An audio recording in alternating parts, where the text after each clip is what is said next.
ജീവശ്വാസമേകുവാൻ ഹൃദയധാരയിൽ പടരും വചനമഗ്നിയാകുവാൻ സ്നേഹധാരയായി പടർന്ന ജീവശ്വാസമേകുവാൻ വിശുദ്ധിയിൽ വളരുവാൻ വിശുദ്ധരായി തീരുവാൻ നിൻ പ്രകാശധാരയിൽ നയിക്കൂ ഞങ്ങളെ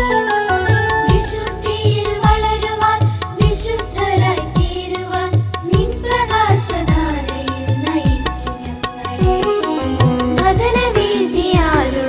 നിറയുവാൻ വിശ്വാസത്തിൻ കുളിർ തെന്നലായി പടരുവാൻ വചന